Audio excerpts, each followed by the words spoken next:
Magandang oras mga kababayan, mga kagulimboy, naghain daw ng diplomatic protest ang China dahil sa mga pahayag ni Jay Tariela. Ang ating Commodore Jay Tariela kasi ay nagsasabi na napaka-bully daw ng China at hindi lang yan, gumawa kasi ng karikature si Jay Tariela. Karikature ay yung mga kengkoy na si Jinping. Kaya nagagalit si Jinping, totoo namang mukhang panda, di ba? Hindi lang mukhang panda, mukhang butanting na panda eh. At lalo na yung kanilang bagong ambassador of China to the Philippines na yung korte ng buhok at saka yung ulo parang trumpo lang eh. 'Di ba? Parang yung si Barney ng Sesame Sesame Street, naalala ko tuloy. Parang ganun yung itsura eh, yung dito lang yung buhok ko. Tapos makapalang kilay. Barney ba yun, di ba? Sesame Street. King Koy. Pareho sila King Koy. Presidente tsaka yung kanilang spokesperson, mga King Koy. Hindi lang King Koy, mga mga mongoloid eh. Kaya ako galit. Itong channel kasi natin na kompromiso at hinala ko China ang gumawa nito dahil palagi tayong bumabanat sa China eh. Kaya yan, sabi ng China ay makatikim daw tayo. Lahat daw na nagsasabi ng masama sa China makakatikim daw. Kaya sigurado ako makatikim diyan. Tingnan natin. Okay, so ito na yung balita kurtesi ng 24 oras. Atin muna panoorin bago tayo magbigay ng reaksyon. Naghain ng diplomatic protest ang China dahil sa mga pag-atake umano sa kanilang leader ni Commodore Jay Tariela ng Philippine Coast Guard. Ipinatawag din ng China ang Philippine Ambassador sa Beijing. Git naman ni Tariela, hindi panguudyok ang paglalahad kung sino ang bully at tunay na biktima. Giit naman ni Tariela sa GMA News Online, hindi provocation o panguudyo ang anyay transparency efforts para ilahad kung sino ang anyay bully at ang tunay na biktima. Hindi anya sila masisindak ng banta na patunay lang niya na epektibo ang transparency at mas takot ang China kapag alam ng mundo ang nangyayari kaysa sa international law. Okay, so ang sa maganda social dito, media dahil takot pala ang China na ibulgar natin sila sa social media, ang maganda diyan, tirahin palagi para malalaman ng international community ang kanilang mga kasalanan, di ba? At yan ang kinakatakutan ng China kasi ang China nagpapabango. Papabango sila sa Canada, sa Europe. Ngayon, kung marinig ng taga-Europe, taga-Canada ang ating mga problema na ang sanhi ay China, so masisira ang China diyan. Kaya ayaw ng China na magsalita tayo ng masama laban sa kanila. Sino ba naman sila para supilin ng ating right to expression? Diba? Nasa batas natin yan, nasa konstitusyon, Article 4 yata yan, na nagsasabi na meron tayong right of self-expression. Although it's not absolute, pero almost absolute yan. Kaya nga pinagmumura nila si PBBM dahil yan sa expression na yan na the right of self-expression dito sa Pilipinas, which is wala yan sa China. Kapag tirahin mo ang presidente doon, magsalita ka ng masama, siguradong kulong. Kaya akala nila tayo'y parte ng probinsya ng China. Kaya tayo dinidisiplina nitong Xi Jinping na yan na mukhang panda, di ba? Ang tagal-tagal madido niyan eh. Kaya calling mga taga-Sikihor diyan na malakas mangkulam, ay kulamin nyo na yan para matapos ng paghihirap ng Pilipinas. Anong silbi ng mga mangkukulam natin, di ba? Maraming magaling diyan. Okay, so ito si Jay Tariela ay ewan ko lang kung natakot may mangyari daw pinagbantaan tayo, lalo na si Jay Tariela, ay lalo na siguro si Ontiveros at Tulfo ay bukas titirahin na yan ng mga trolls ng China. Okay, so patuloy tayo sa balita. Naalmahan ni Tariela ang pagpapakalat ng China ng maling impormasyon at pag-iiba ng China sa mga nangyayari para palabasing Pilipinas pa ang may kasalanan. May tila banta rin ng Ayan. China sa ilang individual sa Pilipinas na tumigil patay na sa tayo maling dyan. panguudyok at panglilito saan nila'y tama at mali kung ayaw silang Patay tayo dyan. pagbayarin sa kanilang ginawa.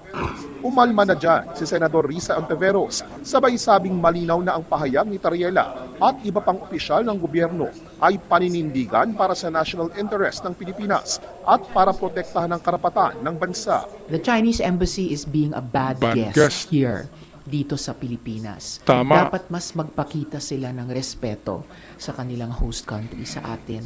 Ang pag-atake sa kanila ng Chinese embassy ay paglabag sa Vienna Convention on Diplomatic Relations. Tumanggi nang magkomento ang DFA sa mga pahayag ni Tariela at Ontiveros, pero nauna nang sinabi ng DFA na buo ang suporta nila sa mga elected officials at government institutions na ginagawa Napakawalang ang modo, kanilang di ba? tungkulin. Napakawalang modo ng mga inchik na yan. Lalo na itong bagong ambassador of China to the Philippines na mukhang si Sesame Street mukhang Barney ng Sesame Street. Ang pangit-pangit ng mukha magagalit na naman kayo. Sinabi ko pangit, totoo naman, di ba?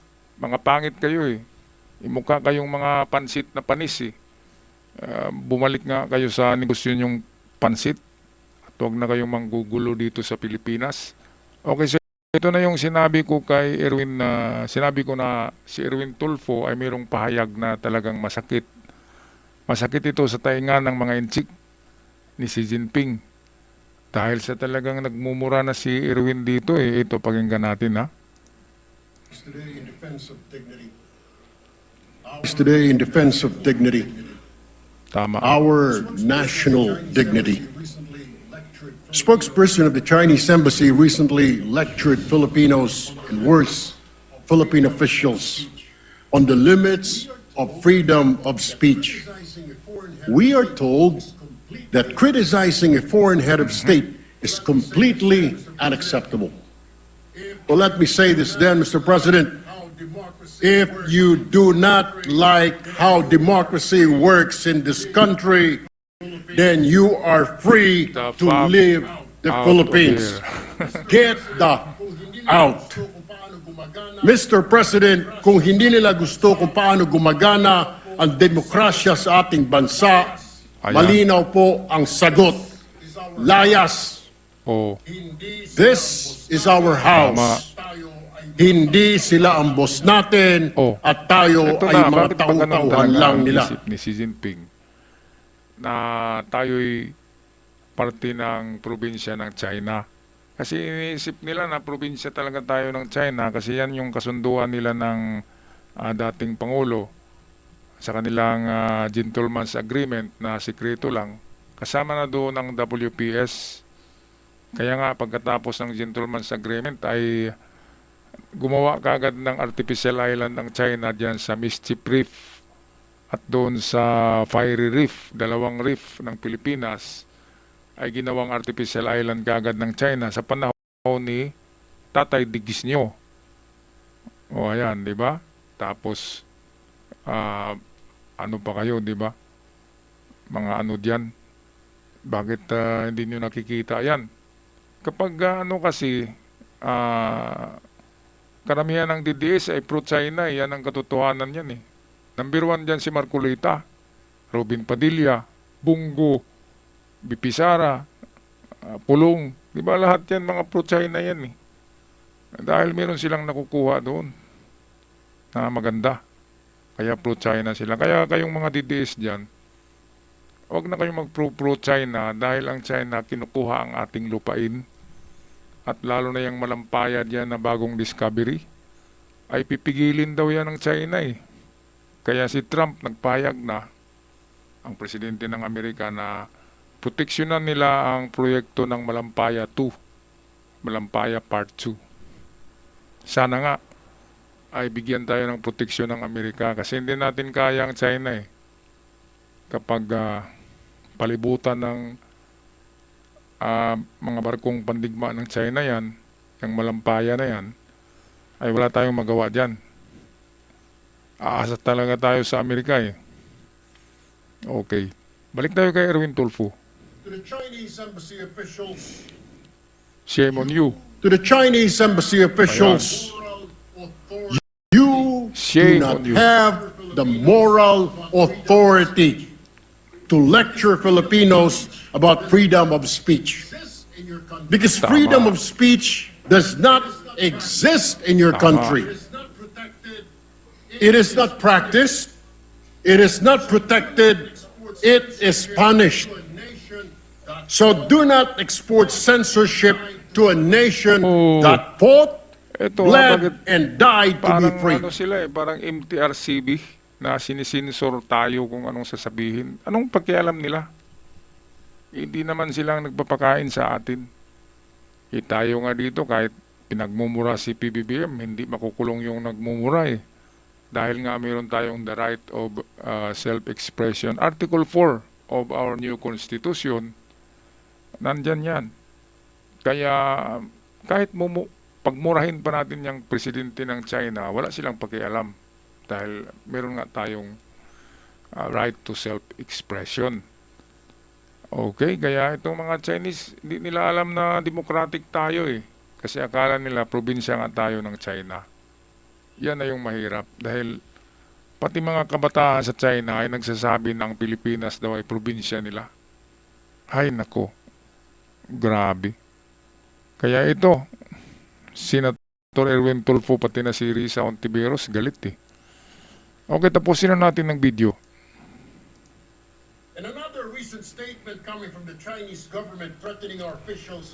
And another recent statement coming from the Chinese government threatening our officials of, quote, paying the price for making provocations and confusing right Paying from the wrong, price. unquote, pertaining to our claims at the West Philippine Sea.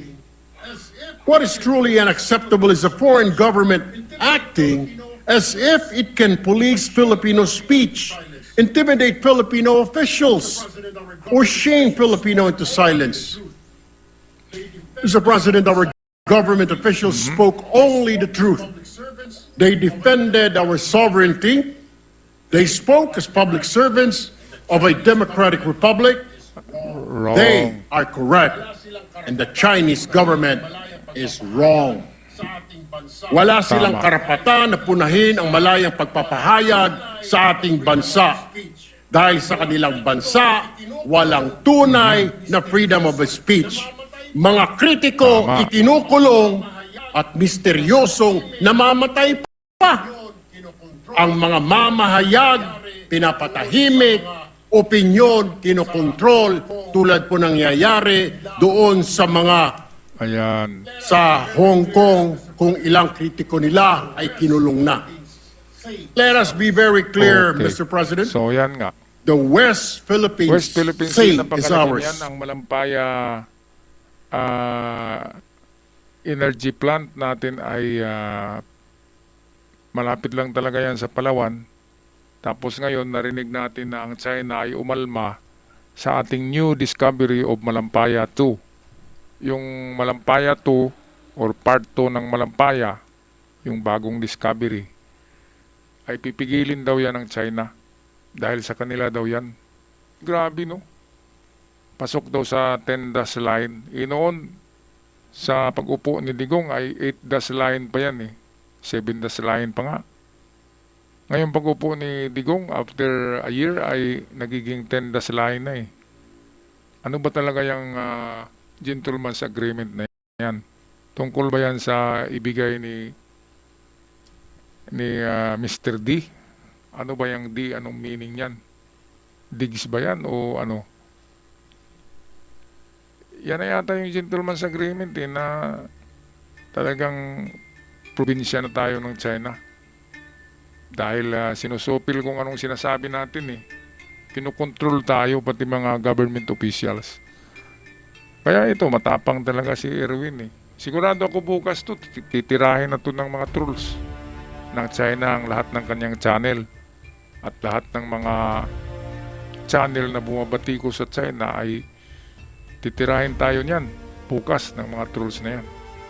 Alright, so magpaalam na mga kababayan, mga ka-Golden Boy, maraming salamat sa lahat at sa aking avid followers and subscribers. Ako'y nagpapasalamat sa inyong walang katapusang suporta at sa mga bago pa lamang sa channel, huwag kalimutan mag-subscribe. Hanggang sa muli, Love and peace, not war.